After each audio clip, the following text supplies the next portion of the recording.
또 이 모양이야? 내가 몇 번을 말했어. 강일호 회장은 사위 한태준의 고함 소리를 듣는 순간 멈춰 섰습니다.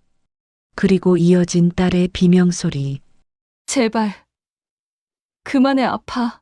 현관문을 열고 들어선 순간 1호가 목격한 건 바닥에 쓰러진 딸과 주먹을 휘두르려는 사위의 모습이었습니다. 2년 동안 완벽한 사위라고 믿었던 남자의 진짜 얼굴이었죠. 5천억 자산가 아버지는 그날 이후 무엇을 했을까요? 시청 전에 구독과 좋아요 꼭 부탁드립니다. 영상 제작에 큰 힘이 됩니다. 또 이 모양이야? 내가 몇 번을 말했어. 당장 나가. 강일호는 현관문 앞에서 들려오는 목소리에 손을 멈췄습니다. 분명 사위 한태준의 목소리였죠. 하지만 평소 듣던 그 공손하고 부드러운 톤이 아니었어요. 차갑고 날카로웠습니다. 제발 오빠, 나 정말 잘못한 거 없어. 딸 예원의 목소리가 떨리고 있었습니다. 1호는 손에 들고 있던 선물 상자를 천천히 내려놓았어요. 심장이 빠르게 뛰기 시작했죠. 잘못한 게 없다고? 매번 그 말만 하잖아. 이번엔 진짜 혼내줘야겠어. 쾅! 무언가 벽에 부딪히는 소리가 들렸습니다. 1호는 더 이상 망설이지 않았어요. 비밀번호를 눌렀습니다. 딸이 결혼하면서 만약을 대비해 알려준 번호였죠. 그때는 이런 식으로 쓰게 될 줄 몰랐습니다. 문이 열렸어요. 현관을 지나 거실로 들어서는 순간 1호의 눈앞에 펼쳐진 광경은 믿기 힘든 것이었습니다. 바닥에 쓰러진 예원이 두 손으로 얼굴을 가린 채 웅크리고 있었고 그 위에는 한태준이 서서 주먹을 휘두르려는 자세를 취하고 있었어요. 뭐 하는 거야? 1호의 목소리가 거실 전체를 울렸습니다. 태준은 깜짝 놀라 뒤돌아봤어요. 얼굴이 순식간에 하얗게 질렸죠. 장인어른, 이게... 1호는 대답을 기다리지 않았습니다.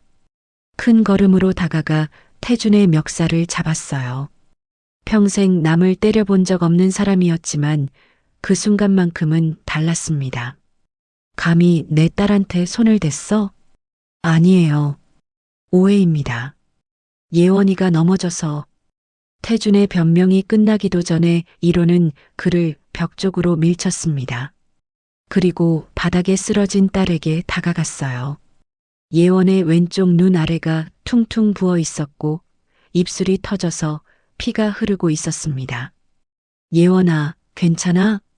딸은 아버지를 보자 눈물을 터뜨렸어요. 하지만 말은 하지 못했습니다. 그저 고개만 가로저었죠.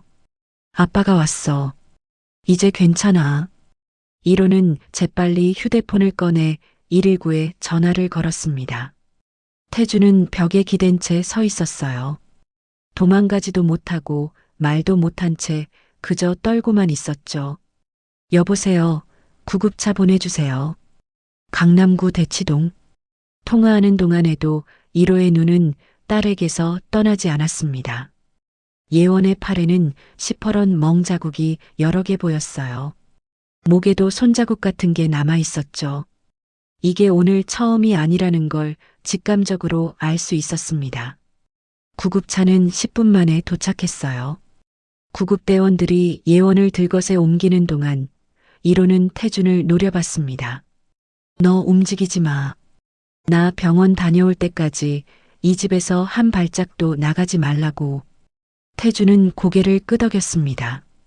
이미 모든 게 끝났다는 걸 아는 표정이었어요. 구급차 안에서 예원은 계속 아버지 손을 잡고 있었습니다. 힘없이 떨리는 손이었죠. 1호는 그 손을 꽉 쥐었어요.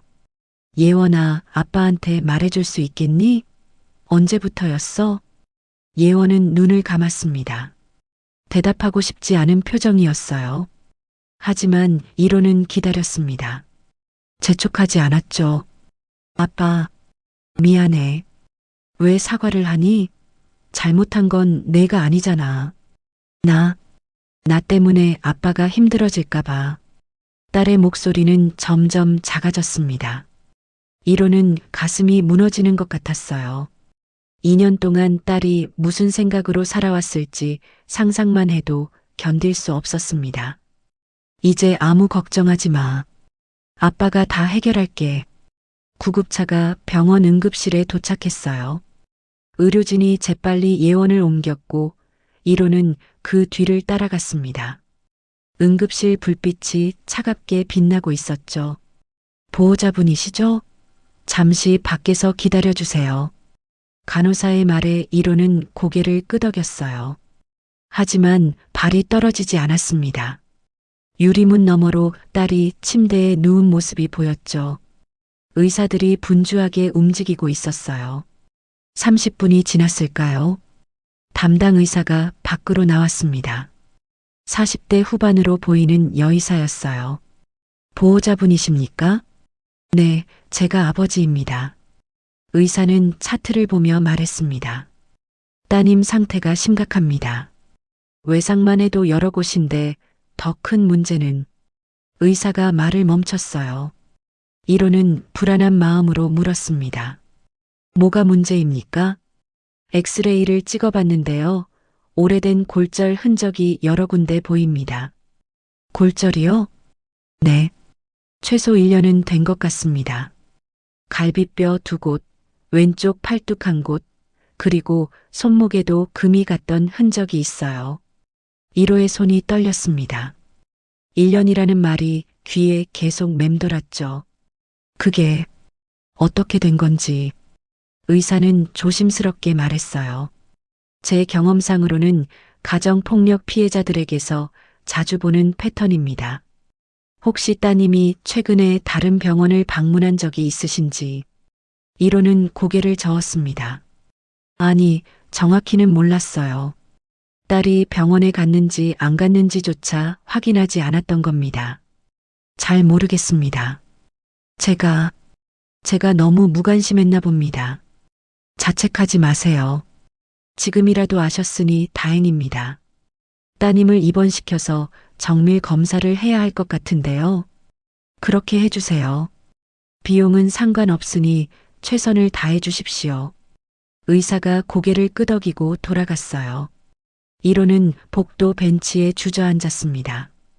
두 손으로 얼굴을 감쌌죠. 2년 동안 대체 뭘 한 거지? 왜 몰랐을까? 신호가 있었을 텐데 왜 알아채지 못했을까? 후회가 밀려왔습니다. 하지만 지금은 후회할 시간이 아니었어요. 해야 할 일이 있었죠. 1호는 주머니에서 휴대폰을 꺼내 비서실장에게 전화를 걸었습니다. 예원이 입원한 지 2시간이 지났습니다. 1호는 병실 밖 복도를 오가며 계속 생각했어요. 언제부터였을까? 어떻게 이렇게까지 됐을까? 보호자분, 들어오셔도 됩니다. 간호사의 말에 1호는 병실로 들어갔습니다. 예원은 침대에 누워 천장을 바라보고 있었어요. 눈가가 빨갛게 부어 있었죠. 예원아. 딸이 고개를 돌렸습니다. 아버지를 보자 또 눈물이 흘렀어요. 아빠, 창피해. 뭐가 창피하니? 내가 잘못한 게 없는데. 1호는 딸의 손을 잡았습니다. 너무 말라서 뼈만 만져졌어요. 언제 이렇게 살이 빠졌을까요? 의사 선생님이 그러시던데 오래된 상처들이 있다고 하더구나. 예원은 고개를 돌렸어요. 대답하고 싶지 않다는 표정이었죠. 예원아, 아빠한테 말해줘. 언제부터였니? 잠시 침묵이 흘렀습니다. 예원은 천천히 입을 열었어요. 결혼하고 6개월쯤 지났을 때부터였어요. 6개월? 그럼 1년 반 동안? 네. 1호는 숨이 막혔습니다. 1년 반이나 혼자 견뎠다는 말이 믿기지 않았어요. 왜 말하지 않았니? 아빠한테 왜? 말할 수 없었어요. 왜? 예원이 아버지를 봤습니다. 눈물이 그득했죠. 태준 오빠가 그랬어요. 만약 누구한테라도 말하면 아빠 회사 주식을 폭락시키겠다고. 자기 아버지 인맥이 얼마나 넓은지 아냐고. 언론에 온갖 루머를 퍼뜨려서 회사를 망하게 만들 수 있다고 했어요. 이로는 주먹을 꽉 쥐었습니다. 손톱이 손바닥을 파고들었지만 아프지 않았어요. 그래서 참았구나. 아빠가 평생 쌓아온 거잖아요. 나 때문에 무너질 수는 없었어요. 바보야. 회사가 중요한 게 아니라 내가 중요한 거야. 예원은 고개를 저었어요. 아빠한테 실망시키고 싶지 않았어요.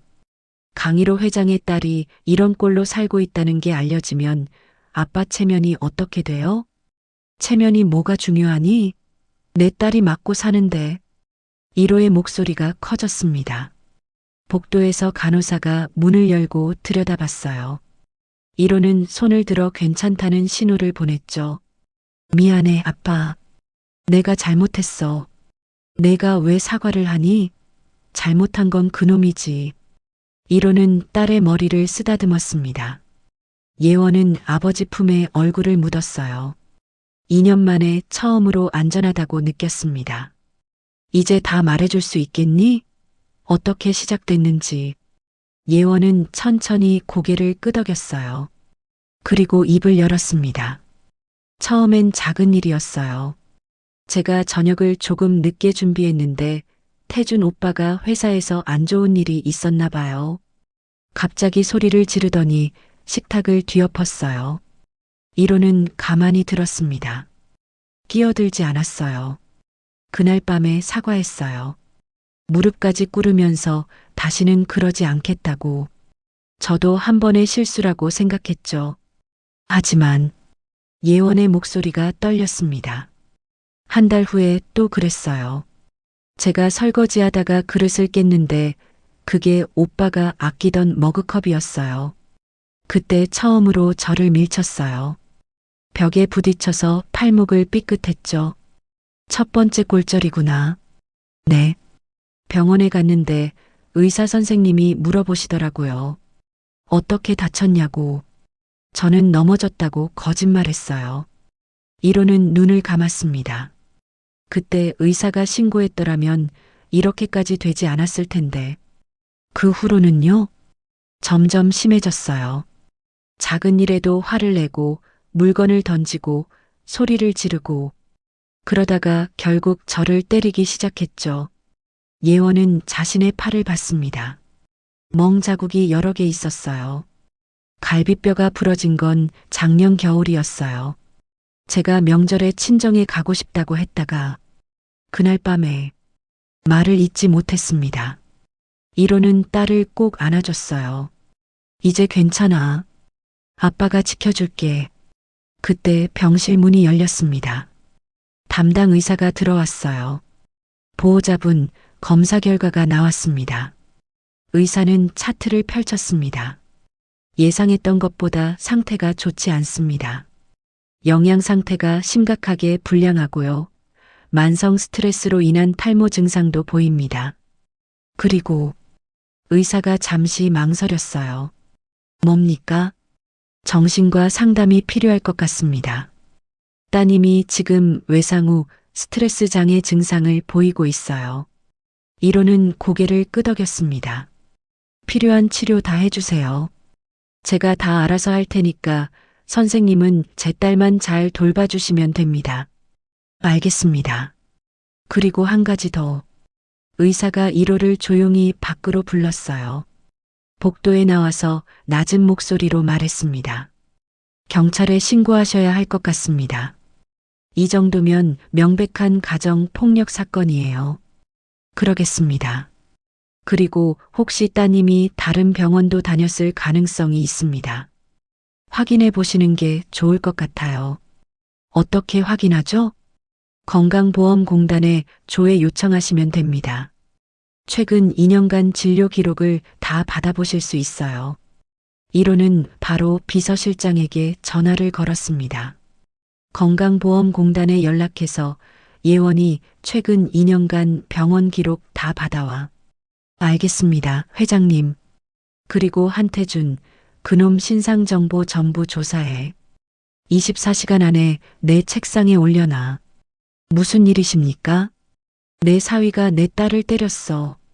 1년 반 동안 전화 너머로 비서실장이 숨을 들이마시는 소리가 들렸습니다. 즉시 진행하겠습니다. 1호는 전화를 끊고 병실로 돌아갔어요. 예원은 잠들어 있었습니다. 평화로운 얼굴이었죠. 1호는 딸의 손을 잡고 앉았어요. 미안하다, 예원아. 아빠가 너무 늦게 알았구나. 하지만 이제는 아빠가 싸울게. 내가 겪은 고통 하나도 빠짐없이 되갚아줄 거야. 다음 날 아침 1호는 병원 로비에서 비서실장을 만났습니다. 차동혁 비서실장은 두꺼운 서류 봉투를 건넸어요.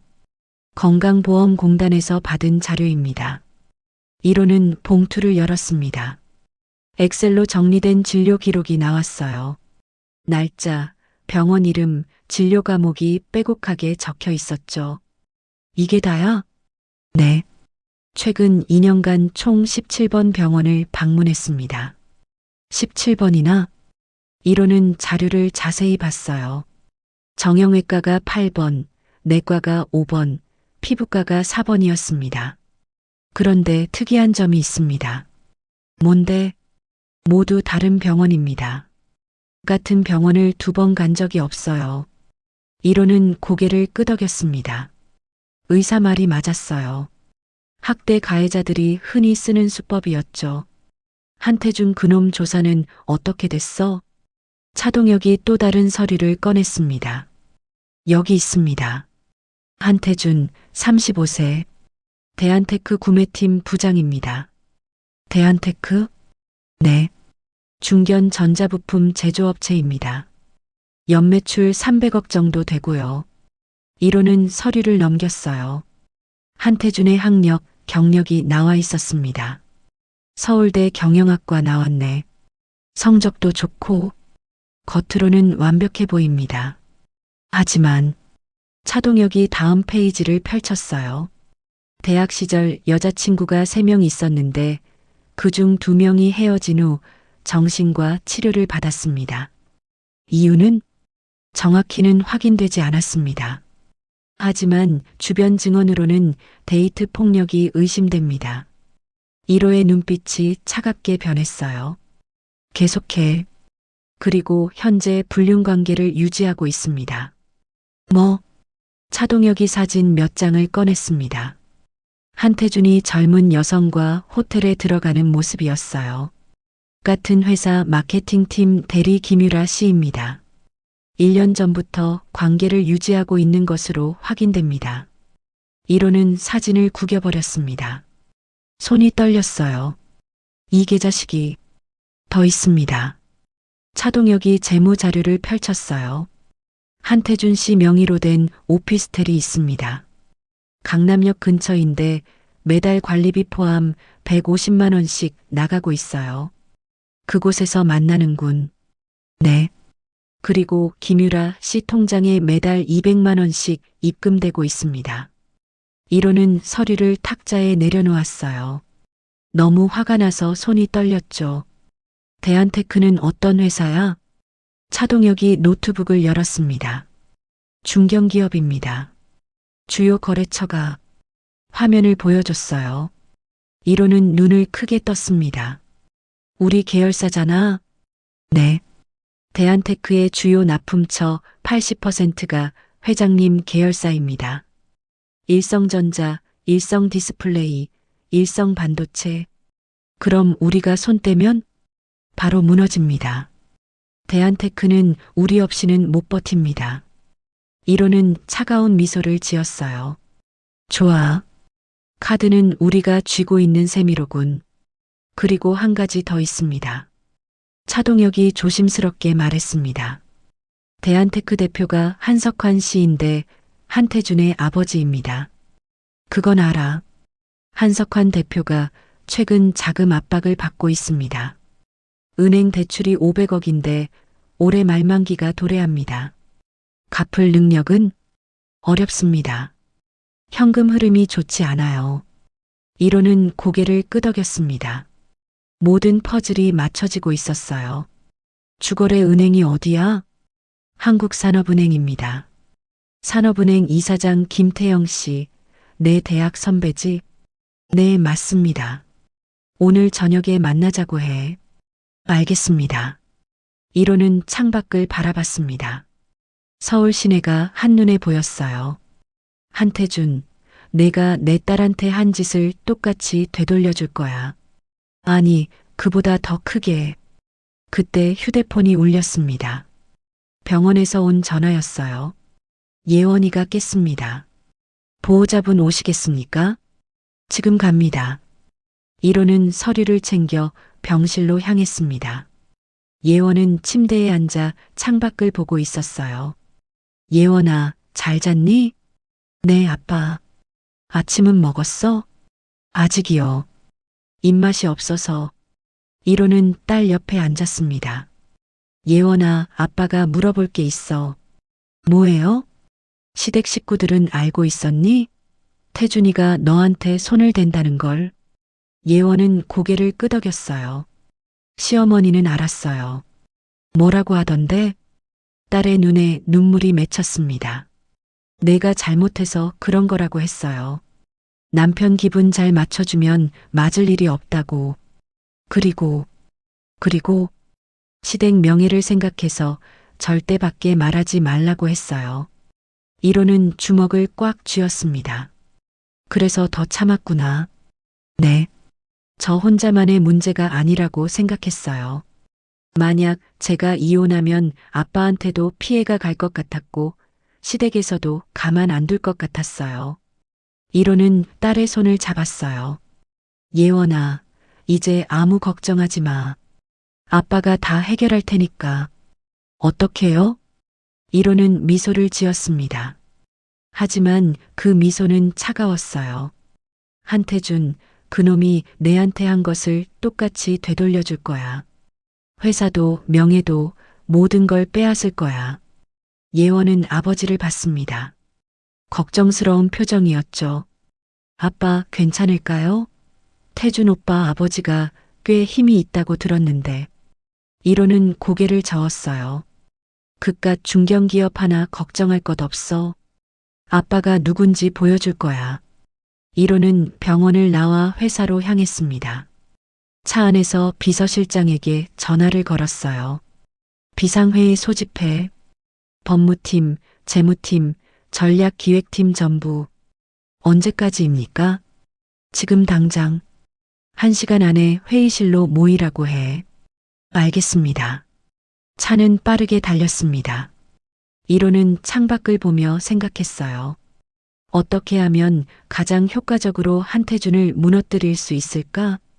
회사에 도착하자 이미 임원들이 회의실에 모여 있었습니다. 긴장한 표정들이었어요. 갑자기 무슨 일이십니까? 법무팀장 이상철이 물었습니다. 1호는 자리에 앉으며 말했어요. 개인적인 일이야. 하지만 회사 차원에서 도와줘야 할 것 같아서 불렀어. 무슨 일인지 말씀해 주시면.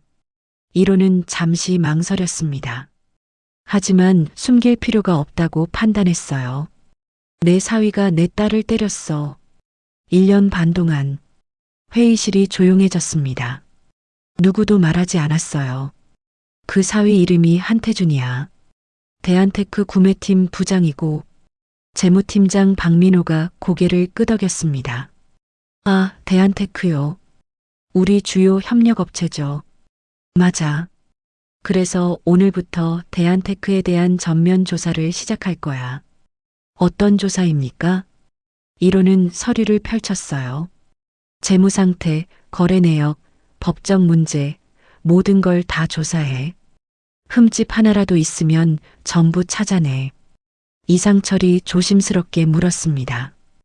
회장님, 혹시 소송을 준비하시는 겁니까? 소송은 기본이지. 형사 고소도 할 거고 민사 소송도 할 거야. 그리고 1호는 잠시 멈췄어요. 대한테크와의 거래도 전면 재검토할 거야. 박민호가 놀란 표정을 지었습니다. 전면 재검토요? 그럼 계약 해지까지 고려하시는 겁니까? 당연하지. 내 딸을 때린 놈이 있는 회사랑 거래할 수 없어. 하지만 회장님, 그러면 우리 부품 조달에도 차질이. 1호는 손을 들어 말을 끊었어요. 대체 업체 찾으면 돼. 대한테크만 있는 게 아니잖아. 회의실이 다시 조용해졌습니다. 1호의 결심이 확고하다는 걸 모두가 알았죠. 차동혁 비서실장이 자료를 꺼냈습니다. 회장님, 이미 1차 조사를 마쳤습니다. 빨랐네. 긴급이라고 하셔서 밤새 진행했습니다.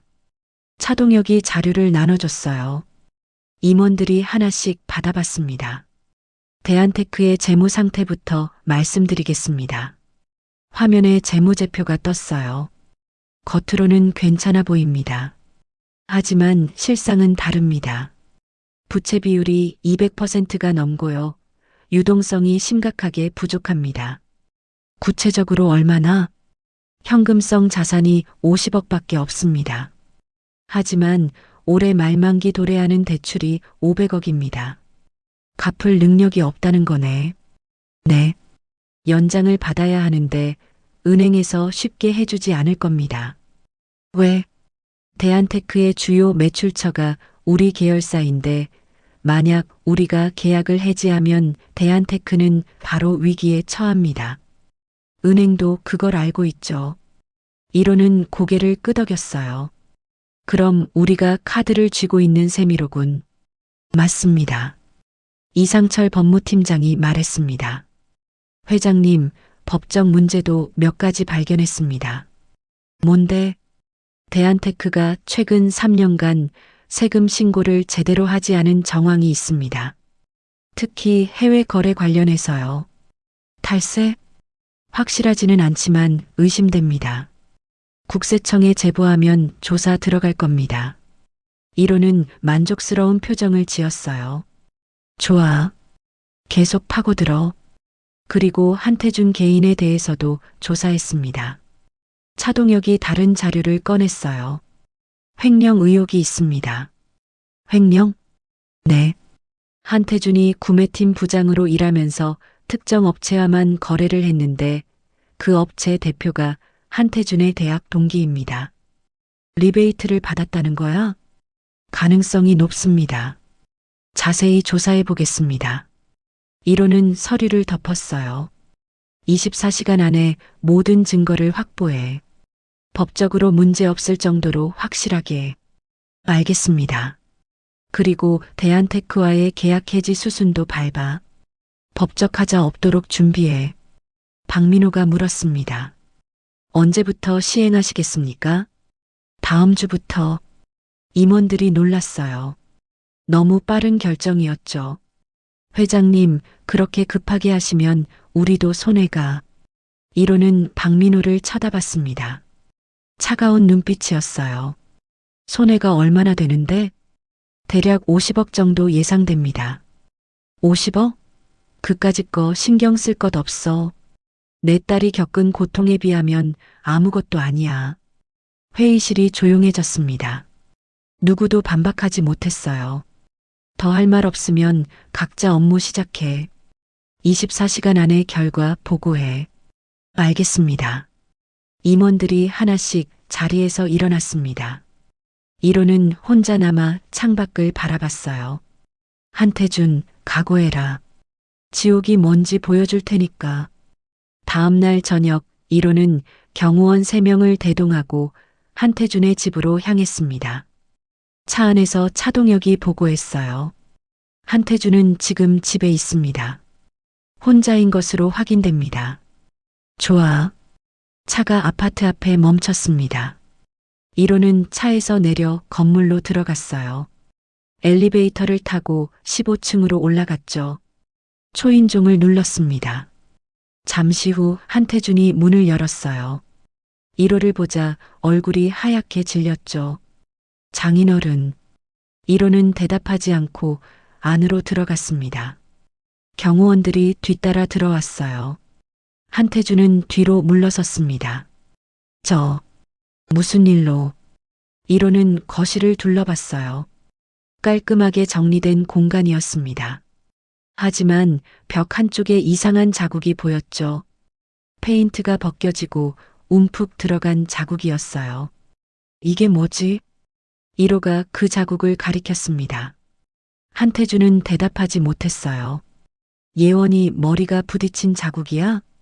아, 아닙니다. 제가 실수로. 거짓말하지 마. 1호의 목소리가 차가워졌습니다. 한태준은 입술을 깨물었어요. 1호는 주머니에서 서류 뭉치를 꺼냈습니다. 한태준 앞에 던졌어요. 읽어봐. 한태준은 떨리는 손으로 서류를 집어들었습니다. 첫 페이지를 펼치자 병원 진료 기록이 나왔어요. 이게 예원이가 최근 2년간 다닌 병원 기록이야. 17번이나 병원에 갔더라. 한태준은 고개를 숙였습니다. 다음 페이지 넘겨봐. 두 번째 페이지에는 엑스레이 사진이 있었습니다. 골절 흔적이 선명하게 보였어요. 갈비뼈 3곳, 팔뚝 1곳, 손목 2곳. 내가 한 짓이지? 장인어른, 저는. 대답해. 내가 했어, 안 했어?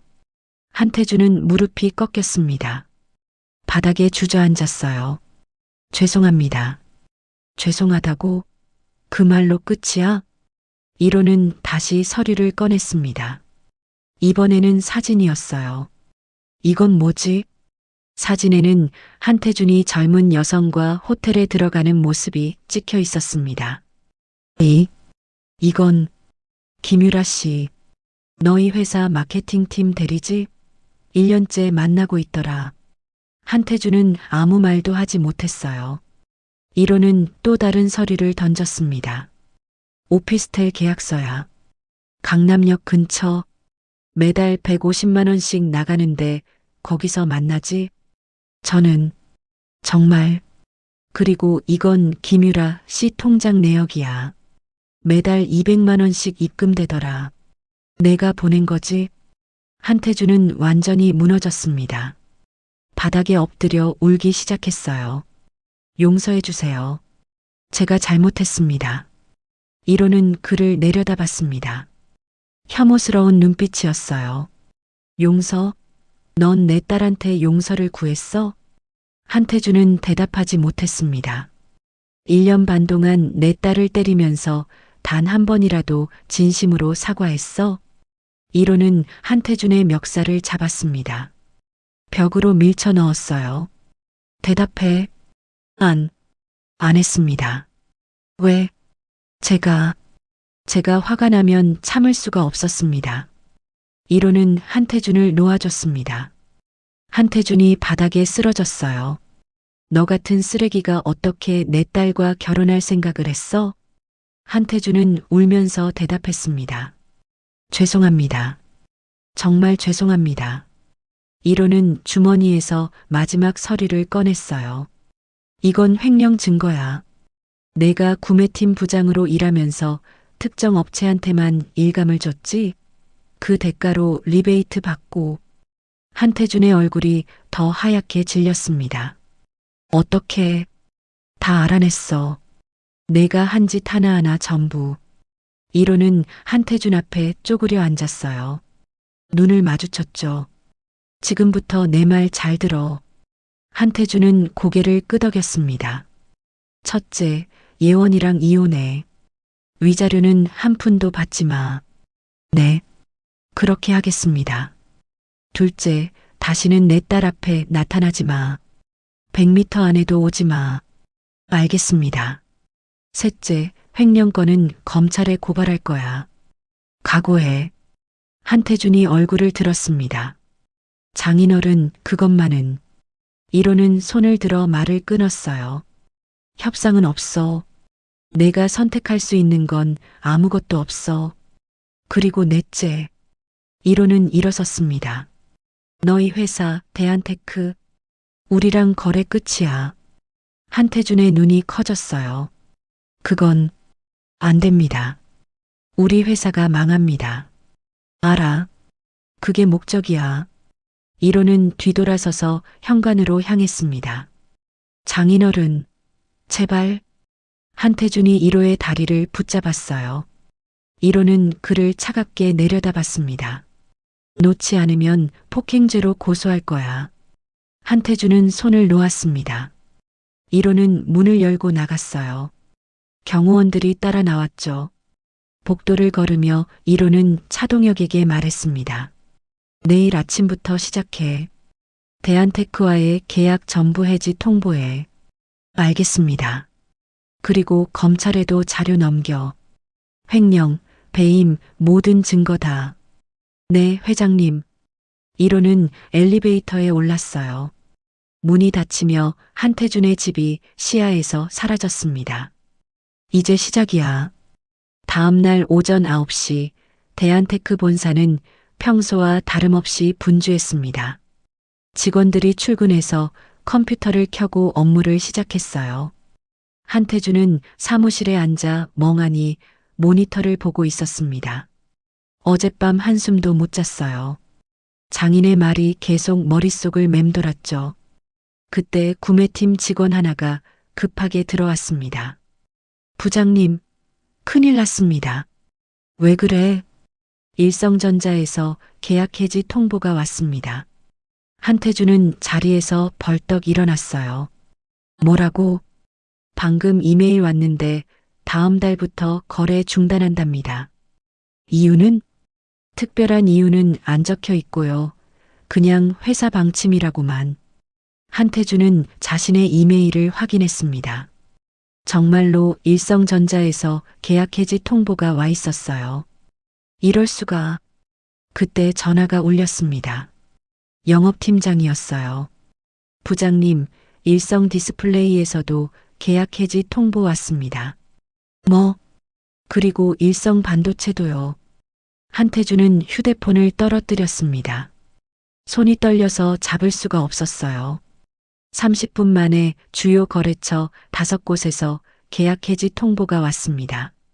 모두 강의로 계열사였어요. 한태준은 책상에 주저앉았습니다. 이게 장인어른 짓이구나. 오전 10시 대한테크 한석환 대표실로 긴급 보고가 들어왔습니다. 대표님, 강의로 계열사들이 전부 계약 해지를 통보했습니다. 한석환은 서류를 집어들었어요. 5개 회사 이름이 적혀 있었죠. 이게 무슨 일이야? 갑자기 왜?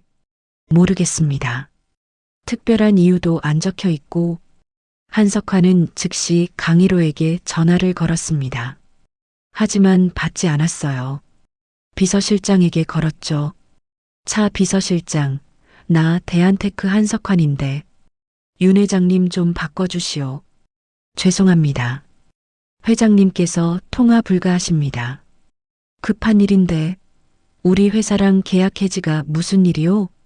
저도 잘 모르겠습니다. 회사 방침이라고만 들었습니다. 방침? 20년 넘게 거래하던 회사를 갑자기 자르는 게 말이 돼요? 죄송합니다. 전화가 끊겼습니다. 한석환은 휴대폰을 책상에 내려쳤어요. 대체 무슨 일이야? 그때 아들 한태준이 대표실로 들어왔습니다. 얼굴이 창백했어요. 아버지. 한석환은 아들을 쳐다봤습니다. 너 혹시 뭔가 아는 거 있어? 한태준은 입술을 깨물었습니다.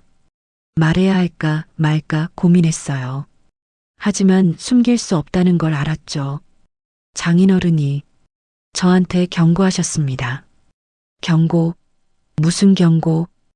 회사를 망하게 하겠다고. 한석환의 얼굴이 굳었어요. 왜? 내가 뭘 잘못했는데? 한태준은 고개를 숙였습니다. 대답하지 못했어요. 말해. 대체 무슨 짓을 한 거야? 저.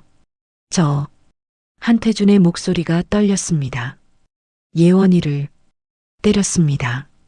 한석환은 순간 말문이 막혔어요. 그리고 아들에게 다가가 뺨을 올려쳤습니다. 짝! 이 미친놈아. 장인 딸을 때려. 내가 정신이 있는 거야. 죄송합니다. 죄송하다고? 그래서 우리 회사가 망하게 생겼잖아. 한석환은 책상에 앉아 머리를 감쌌습니다. 연매출 300억 중에 240억이 강의로 계열사에서 나오는데 그걸 다 잃으면 우리 어떻게 되는지 알아? 한태준은 대답하지 못했습니다. 그리고 은행 대출 500억은 어떻게 갚을 건데? 올해 말이 만기라고. 그때 비서가 황급히 들어왔어요. 대표님, 한국산업은행에서 연락 왔습니다. 뭐래? 대출 연장이 어렵다고 합니다. 한석환은 비서를 쳐다봤어요. 어렵다니? 무슨 소리야? 강일호 계열사와의 거래가 중단됐으니 회사 신용도가 떨어졌다고요. 그래서 대출 연장이 불가능하답니다. 그럼 500억을 어떻게 갚으란 말이야? 그건 저희도 모르겠습니다. 한석환은 의자에 털썩 주저앉았습니다. 모든 게 무너지고 있었어요. 오후 2시 협력업체들도 움직이기 시작했습니다. 대한테크의 주요 고객사가 강일호 계열사인데 그 거래가 끊기면 대한테크는 납품할 곳이 없어지는 거죠.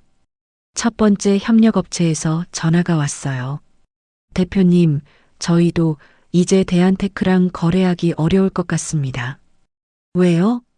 우리가 뭘 잘못했소? 잘못은 없는데요. 대한테크 신용도가 떨어져서요.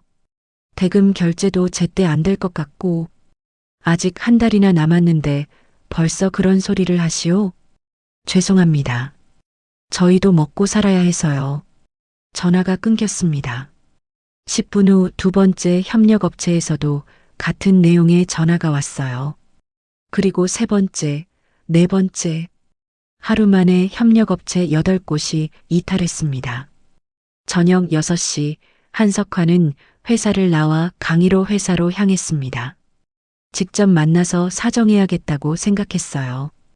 일성그룹 본사에 도착했지만 로비에서 막혔습니다. 죄송합니다. 약속 없으시면 올라가실 수 없습니다. 나 대한테크 대표 한석환이요. 강 회장님 좀 만나게 해주시오. 회장님께서 면회 거부하셨습니다. 제발 5분만이라도 안 됩니다. 한석환은 로비에서 2시간을 기다렸습니다. 하지만 강일호는 끝내 내려오지 않았어요. 밤 9시 한석환은 집으로 돌아왔습니다.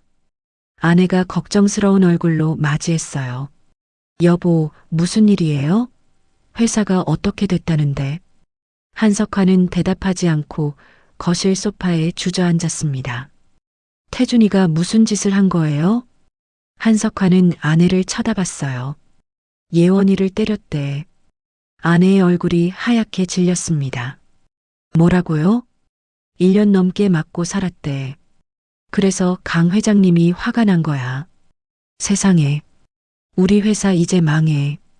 주요 고객사 다 떠나고 은행도 돈 안 빌려주고. 한석환의 목소리가 떨렸습니다. 30년 동안 쌓아온 게 하루 만에 무너지는구나. 다음 날 오전 언론에 기사가 나기 시작했습니다. 대한테크 주요 거래처 이탈로 경영난. 강일호 회장 사위 가정폭력 의혹. 시댁회사 직격탄. 기사는 빠르게 퍼져나갔어요. SNS에서도 화제가 됐죠. 대한테크 주가는 하한가로 떨어졌습니다. 투자자들이 앞다투어 주식을 팔아치웠어요. 한석환은 회사에 출근했지만 할 수 있는 게 없었습니다. 직원들은 불안한 표정으로 복도를 배회했어요. 구조조정 들어간대요. 정리해고 시작된대. 우리 회사 망하는 거 아냐?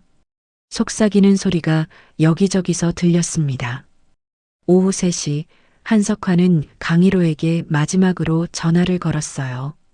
이번에는 받았습니다. 강 회장님. 한석환의 목소리가 떨렸어요. 뭐요? 강일호의 목소리는 차갑고 무덤덤했습니다. 제발 한 번만 기회를 주십시오. 제 아들 잘못은 제가 책임지겠습니다. 어떻게 책임질 건데요? 이혼시키겠습니다. 그리고 아들을 회사에서 내보내겠습니다. 그러니 거래를 다시 시작해달라는 말입니까? 네. 30년 거래한 사이 아닙니까? 강일호는 잠시 침묵했습니다. 그리고 천천히 말했어요. 한 대표님, 저한테 30년 거래가 뭐가 중요합니까? 하지만 내 딸이 1년 넘게 맞고 산 거에 비하면 30년은 아무것도 아니에요. 강 회장님, 한 대표님 아들이 내 딸한테 한 것을 생각하면 이 정도는 자비입니다. 전화가 끊겼습니다. 한석환은 휴대폰을 놓지 못하고 한참을 들고 있었어요. 모든 게 끝났습니다. 일주일이 지났습니다. 대한테크는 빠르게 무너지고 있었어요. 강일호 계열사와의 거래가 끊긴 후 매출이 80% 감소했습니다. 협력 업체들도 줄줄이 이탈했어요. 납품을 해도 대금을 제때 받을 수 없다고 판단했죠. 은행은 대출 회수를 시작했습니다. 500억 원을 갚으라는 통지서가 날아왔어요. 한석환은 자산을 처분하기 시작했습니다. 개인 부동산, 차량, 골프 회원권까지 모두 팔았어요. 하지만 200억밖에 마련하지 못했습니다. 한편 강일호는 수집한 증거들을 검찰에 제보했습니다. 한태준의 횡령 증거, 리베이트 수수 증거, 배임 증거까지 모든 자료를 넘겼어요. 검찰은 즉시 수사에 착수했습니다. 일주일 만에 한태준을 소환했죠. 한태준 씨 출석 요구합니다. 한태준은 검찰 조사를 받으러 갔습니다. 기자들이 몰려들었어요. 한태준 씨, 횡령 혐의 인정하십니까? 부인과의 폭력은 사실입니까? 한태준은 고개를 숙인 채 검찰청 건물로 들어갔습니다. 조사는 6시간 동안 이어졌어요. 한태준은 모든 것을 자백했습니다. 증거가 너무 확실해서 부인할 수도 없었죠. 횡령 금액이 3억 원이 넘습니다. 인정하십니까? 네. 인정합니다. 리베이트도 받았죠? 네. 그리고 부인에 대한 폭행도 인정하십니까? 한태준은 잠시 망설였습니다. 하지만 고개를 끄덕였어요. 네. 제가 잘못했습니다. 조사가 끝나고 한태준은 구속영장이 청구됐습니다. 법원은 증거인멸 우려와 도주 우려를 이유로 영장을 발부했어요. 한태준은 구치소로 향했습니다. 호송차 안에서 창밖을 바라봤어요. 자유로운 세상을 마지막으로 보는 것 같았죠. 언론은 연일 이 사건을 보도했습니다. 재벌 사위 한태준, 횡령 폭행 혐의로 구속. 대한테크, 사실상 파산 수순. 가정폭력 피해자였던 강혜원 씨 회복 중. 기사마다 한태준을 비난하는 댓글이 쏟아졌어요. 저런 쓰레기가 사람이야? 평생 감옥에서 썩어야 해. 부인한테 맞은 만큼 맞아야지. 한태준의 인생은 완전히 무너졌습니다. 대한테크도 결국 법정 관리에 들어갔어요. 직원들은 정리해고됐고 회사 건물도 경매에 넘어갔습니다. 한석환은 모든 것을 잃었습니다. 30년 동안 쌓아온 회사, 재산, 명예 모두 사라졌어요. 어느 날 저녁 한석환은 강일호를 찾아갔습니다. 일성그룹 본사가 아닌 예원이 입원한 병원으로 갔어요. 복도에서 강일호를 만났습니다. 1호는 병실에서 나오는 길이었죠. 강 회장님. 한석환의 목소리는 힘없었습니다. 무슨 일이십니까? 1호의 목소리는 여전히 차가웠어요. 용서를 구하러 왔습니다. 저한테요? 아니요. 따님한테요. 한석환은 고개를 깊이 숙였습니다. 제 아들이 저지른 일 부모로서 책임을 통감합니다. 따님께 직접 사과하고 싶습니다. 1호는 잠시 생각했어요. 그리고 고개를 저었습니다. 안 됩니다. 제발. 제 딸은 이제 겨우 마음의 평화를 찾아가고 있습니다. 한 대표님을 만나면 다시 그때 기억이 떠오를 거예요. 한석환은 무릎을 꿇었습니다. 복도 바닥에 무릎을 꿇고 고개를 숙였어요. 제발 한 번만.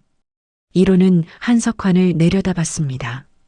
한 대표님, 일어나십시오. 하지만 용서는 제가 할 수 있는 게 아닙니다. 제 딸이 할 일이에요. 그리고 제 딸은 아직 준비가 안 됐습니다. 한석환은 천천히 일어섰어요. 눈물이 흘러내렸습니다. 제 인생이 무너지는 건 감수하겠습니다. 하지만 제 아들이라도 용서받을 수 있을까요? 1호는 고개를 저었어요. 그건 법원이 판단할 일입니다. 그리고 제 딸이 결정할 일이고요. 한석환은 더 이상 할 말이 없었습니다. 고개를 숙이고 병원을 나갔어요. 1호는 그의 뒷모습을 바라봤습니다. 동정심이 들지는 않았어요. 딸이 겪은 고통을 생각하면 이 정도는 당연한 대가였으니까요. 병실로 들어가자 예원이 창밖을 보고 있었습니다. 아빠, 누가 왔었어요? 아무도 아니야. 1호는 딸 옆에 앉았어요. 예원아, 기분은 좀 어때? 많이 좋아졌어요. 이제 악몽도 안 꿔요. 다행이다. 아빠, 고마워요. 뭐가? 나를 지켜줘서. 예원은 아버지 손을 잡았습니다. 당연한 거야. 아빠니까. 1호는 딸을 꼭 안아줬어요. 이제 모든 게 끝났습니다. 한태주는 감옥에 갔고 대한테크는 무너졌고 딸은 안전해졌어요. 복수는 완성됐습니다. 3개월이 지났습니다. 예원은 병원에서 퇴원해 아버지가 마련한 별장에서 요양하고 있었어요. 별장은 경기도 가평에 있었습니다. 조용한 산속이었죠. 예원은 매일 아침 산책을 했어요. 맑은 공기를 마시며 천천히 걸었습니다. 심리 상담도 꾸준히 받았어요. 일주일에 2번 상담사가 별장을 방문했습니다. 예원 씨, 요즘은 어떠세요? 많이 좋아졌어요. 이제 혼자 있어도 무섭지 않아요. 잘하셨어요. 조금씩 나아지고 계세요. 상담사는 예원의 손을 잡아줬습니다. 예전에는 문 닫는 소리만 들어도 심장이 뛰었는데 이제는 괜찮아요. 훌륭해요. 트라우마를 극복하고 계시는 거예요. 예원은 미소를 지었습니다. 오랜만에 진심으로 웃는 얼굴이었어요. 어느 날 예원은 작은 그림 공방을 시작했습니다. 별장 근처에 작은 건물을 임대했어요. 처음에는 혼자 그림을 그렸습니다. 수채화, 유화, 아크릴화 여러 가지를 시도했죠. 그림을 그리는 동안에는 아무 생각도 나지 않았어요. 오직 붓과 캔버스에만 집중할 수 있었습니다. 한 달 후 예원은 공방을 일반인에게 개방했습니다. 그림 수업을 시작한 거예요. 처음에는 학생이 3명뿐이었습니다. 하지만 입소문이 나면서 점점 늘어났어요. 선생님, 이 부분은 어떻게 칠해야 해요? 천천히 해보세요. 급하게 하지 마시고요. 예원은 학생들을 가르치며 보람을 느꼈습니다. 누군가를 도와준다는 것, 누군가에게 필요한 사람이 된다는 것이 좋았어요. 강의로는 매주 주말 딸을 찾아갔습니다. 금요일 저녁이면 회사를 일찍 나와 가평으로 향했어요. 아빠, 예원은 현관에 나와 아버지를 맞이했습니다. 얼굴에 혈색이 돌아 있었어요. 예원아, 잘 지냈니? 네, 잘 지냈어요. 2 사람은 함께 저녁을 먹었습니다. 예원이 직접 만든 음식이었어요. 오, 맛있네. 내가 요리를 이렇게 잘했었어? 여기 와서 배웠어요. 유튜브 보면서요. 1호는 만족스럽게 웃었습니다. 식사 후에는 함께 산책을 했어요. 별장 주변 산책로를 천천히 걸었죠. 아빠, 고마워요. 갑자기 왜? 나를 포기하지 않아줘서. 1호는 딸의 손을 잡았습니다. 당연한 거야. 넌 내 딸이잖아. 만약 아빠가 그날 오지 않았으면. 예원의 목소리가 떨렸습니다. 생각하지 마. 이제 다 지나간 일이야. 네. 2 사람은 잠시 벤치에 앉았어요. 하늘에는 별이 총총히 빛나고 있었습니다. 예원아, 앞으로 어떻게 하고 싶니? 글쎄요. 지금처럼 그림 그리고 가르치고 평범하게 살고 싶어요. 평범한 게 제일 좋은 거지. 그리고 아빠랑 자주 보고 싶어요. 이로는 딸을 안아줬어요. 아빠도 그래. 앞으로는 매주 올게. 정말요? 진짜야. 어느 봄날 예원은 공방에서 첫 개인전을 열었습니다. 지난 3개월 동안 그린 그림 20점을 전시했어요. 전시의 제목은 다시 봄이었습니다. 오프닝 날 많은 사람들이 찾아왔어요. 마을 주민들, 수강생들, 그리고 강의로도 왔습니다. 예원아, 축하한다. 이로는 딸에게 꽃다발을 건넸어요. 고마워요, 아빠. 그림 정말 잘 그렸다. 아빠는 내가 이렇게 재능이 있는 줄 몰랐어. 저도 몰랐어요. 두 사람은 전시된 그림들을 함께 봤습니다. 첫 번째 그림은 어두운 색감이었어요. 검은색과 회색이 줄을 이뤘죠. 하지만 뒤로 갈수록 색이 밝아졌습니다. 파란색, 초록색, 노란색이 나타났어요. 마지막 그림은 밝은 봄 풍경이었습니다. 벚꽃이 만개한 공원, 그 아래를 걷는 두 사람의 뒷모습. 이거, 우리야? 이로가 물었습니다. 네. 아빠랑 제가 산책하는 모습이에요. 이로는 그림을 한참 바라봤어요. 눈시울이 붉어졌습니다. 아빠, 울지 마세요. 아니야. 안 울어. 이로는 눈물을 닦았습니다. 그냥 내가 이렇게 밝아져서 너무 좋아서. 예원은 아버지를 안아줬어요. 아빠 덕분이에요. 아빠가 날 구해줬잖아요. 전시회는 성공적이었습니다. 그림 10점이 팔렸어요. 많은 돈은 아니었지만 예원에게는 큰 의미였습니다. 저녁에 이로와 예원은 별장으로 돌아왔어요. 테라스에 앉아 와인을 마셨습니다. 아빠, 나 이제 괜찮아요. 알아. 혼자서도 잘 살 수 있을 것 같아요.